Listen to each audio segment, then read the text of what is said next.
Hello, this is Megha Pandre with the second part of the chapter, Environmental Change. So here we will continue with the explanation part. Okay, now we will continue with the greenhouse farming. What is greenhouse farming? Countries with a cold climate receives less heat from the sun. So greenhouse farming is generally done in those regions where there is too cold. So when it is too cold, the vegetation generally do not grow or the process is very slow. But here when the farming is done in this greenhouse farming, the vegetation grow very easily. Countries with a cold climate receives less heat from the sun. This hampers the growth of plant and vegetation. Hence, arrangements are made to accumulate adequate heat from the sun. So this is how it accumulates a lot of heat. The roof is made of either glass or cloth. The roof is made out of glass or cloth. Why? To allow the sun rays to penetrate and sustain the heat inside the building, which will let the heat to enter inside the greenhouse. And this practice is known as the greenhouse farming, and this is called greenhouse farming. Now, the next thing we will cover is the changing climate. Now, what is changing climate? Right now, you can see there are a number of places where the things happen like there are some places where they have more rainfall, where the flood-like situation occurs.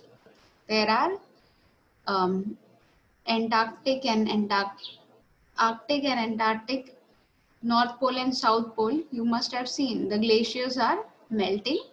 And here there are the number of places where the rainfall has actually decreased, where no rainfall.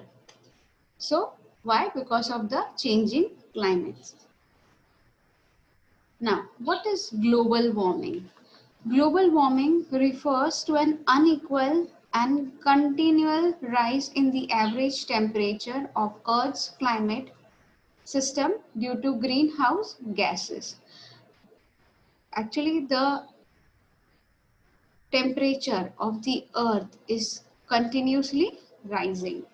It occurs when certain gases in the atmosphere entrap radiation UV rays. This effect makes the planet warmer, which subsequently reaches to global warming. And sometimes when the ozone layer have big holes because of pollution, which allows the UV rays to penetrate through these holes into the earth, and because of which the temperature of the earth also rises. That is called global warming. Now, according to one of the newspaper, that these are some of the news of the from newspaper. Average increase of 5 degrees Celsius in the temperature in West Europe heat experienced. 14-degree temperature in Darjeeling reached to maximum 28 degrees Celsius in 2009. Snowfall in deserts. Mumbai received about 942 milliliters of rain in one day in 2005. Increasing temperature in Australia in 2005.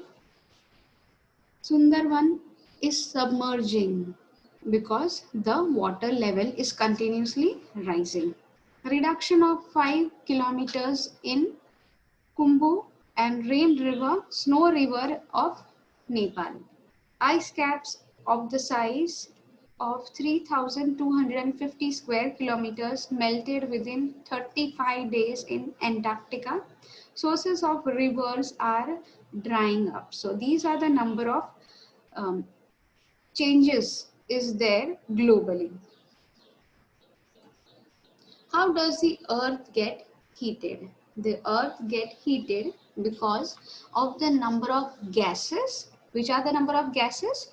Carbon dioxide, methane, nitrous oxide, chlorofluorocarbon, and halocarbon plays an active role in the greenhouse effect. The increase in the proportion of these gases lead to the problem of global warming and climate change. And these are the number of gases which are being used by the human beings, which led to the temperature, increase in the temperature of the earth.